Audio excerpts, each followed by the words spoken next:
السلام علیکم دوستوں، میں آپ کو اپنے چینل ورچوئل وے میں خوش آمدید کہتا ہوں۔ آج میں آپ کے لیے بہت ہی ایک دلچسپ ویڈیو لے کر حاضر ہوا ہوں۔ ہم سب جانتے ہیں کہ آئیفل ٹاور پیرس میں واقع ہے، لیکن ہم یہ نہیں جانتے کہ اس کی تاریخ کیا ہے۔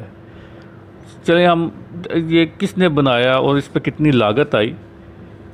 آئیفل ٹاور ایکچولی گیسٹو آئیفل کے نام سے ایک اسپین میں مشہور آدمی تھا جس نے اس کی تعمیر کا پروپوزل دیا تھا، لیکن اس وقت وہاں کے شہریوں کو یہ بہت ہی فضول قسم کا آئیڈیا لگا۔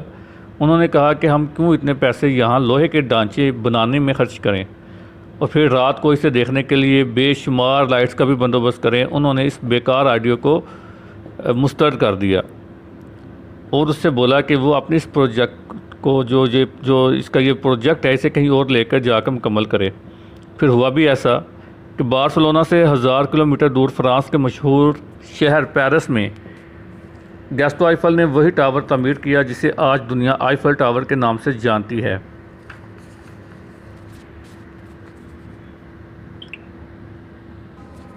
اب فرانس میں آئیفل ٹاور کیوں تعمیر کیا گیا؟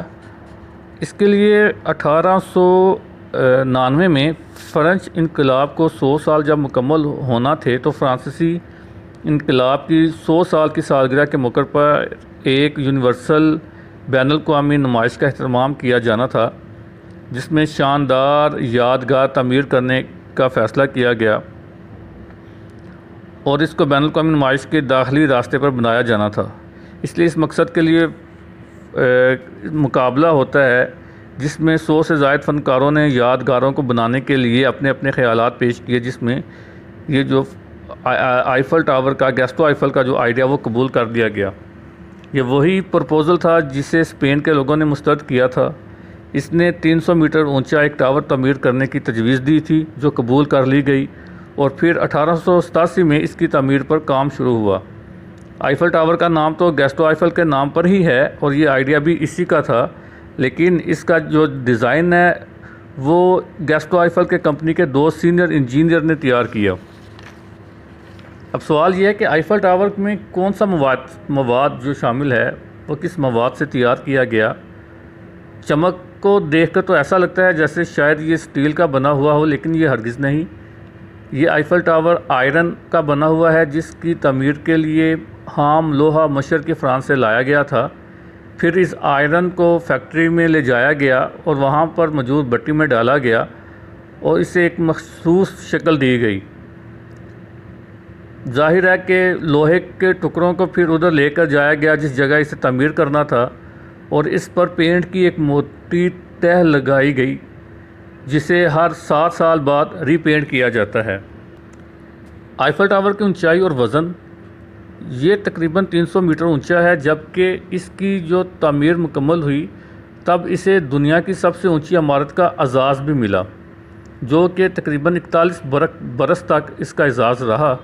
اس ٹاور کا جو ٹوٹل وزن ہے وہ کم و بیش 10,100 ٹن ہے اور اس پر تقریباً 30,000 لائٹس نصب ہیں۔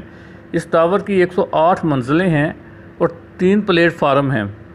پہلے پلیٹ فارم زمین سے 190 فٹ بلند ہے، دوسرا 386 اور تیسرا 900 فٹ بلند ہے۔ اس میں 1710 سیڑھیاں ہیں جبکہ لفٹ بھی موجود ہیں۔ ایک اندازے کے مطابق ایک لفٹ 1 سال میں 63,000 میل کا فاصلہ طے کرتی ہے۔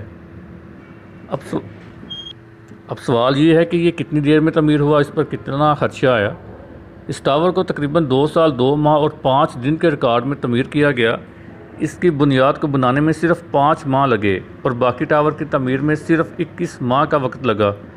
تعمیراتی کام جنوری 1887 میں شروع ہوا اور 31 مارچ 1899 میں مکمل کر لیا گیا۔ اسے بنانے میں تقریباً $10 لاکھ کی لاگت آئی، جو کہ فرینچ گورنمنٹ نے ادا کی۔ جب یہ ٹاور تعمیر کیا جا رہا تب پیرس کے لوگوں نے بھی اس کی سخت مخالفت کی۔ ان سب کا یہ کہنا تھا کہ لوہے کا ڈھانچہ پیرس کی خوبصورتی کو خراب نہ کر دے۔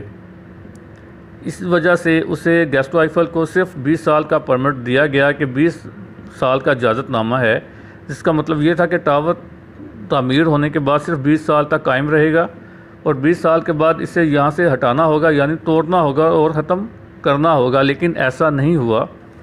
خوش قسمتی سے آپ کہہ لیں کہ 20 سال پورے ہوئے تو ریڈیو ایجاد ہو گیا۔ ریڈیو کے سگنلز کے لیے پیرس میں ایک بلند عمارت درکار تھی اور آئیفل ٹاور واحد مقام تھا جہاں سے تقریباً پورے پیرس کو ریڈیو کے سگنلز مل سکتے تھے۔ انتظامیہ نے آئیفل ٹاور پر ریڈیو کا بوسٹر لگا دیا اور یہ بوسٹر بعد ازاں آئیفل ٹاور کی زندگی بن گیا۔ آپ قدرت کا کمال ملاحظہ کیجئے، لوہے کا یہ ڈھانچہ جسے پیرس کے لوگ کبھی قبول کرنے کے لیے تیار نہیں تھے، یہ آج دنیا بھر میں پیرس کی پہچان ہے، اور پیرس شہر میں داخل ہونے والا ہر شخص اس وقت تک اپنی سیر کو مکمل نہیں سمجھتا جب تک یہ آئیفل ٹاور کا نظارہ نہیں کر لیتا۔ یہ 10,000 ٹن وزنی لوہے کا ایک ڈھانچہ جس کی اونچائی 324 میٹر ہے، اس ٹاور پر روزانہ 1 لاکھ لوگ آتے ہیں۔ یہ لوگ ٹکٹس کے حصول کے لیے 3 گھنٹے قطاروں میں کھڑے رہتے ہیں اور چیونٹیوں کی رفتار سے چلتے ہوئے آئیفل ٹاور کی چوٹی پر پہنچتے ہیں۔ اس چوٹی سے پورا پیرس دکھائی دیتا ہے۔ آئیفل ٹاور کی یہ چوٹی پیرس کی مہنگی ترین جگہ ہے، اور اگر حکومت کبھی اس جگہ کی نیلامی کا اعلان کرے تو یہ شاید پیرس کی تاریخ کی مہنگی ترین بولی ثابت ہو۔ آپ اگر دنیا کی اس مہنگی ترین جگہ پر جائیں تو آپ کو بھی اس کے پرلطف نظاروں کا اندازہ ہوگا۔ جیسا کہ یہ دنیا کا سب سے زیادہ دیکھنے والا یادگار ہے اور ہر سال تقریباً 70 لاکھ لوگ یہاں آتے ہیں اسے دیکھنے کے لیے۔ امید ہے میرے دوستو آپ کو میری آج کی یہ ویڈیو بہت ہی پسند آئی ہوگی۔ مزید مزیدار ویڈیو کے لیے پلیز میرا چینل سبسکرائب کر دیں اور دیکھتے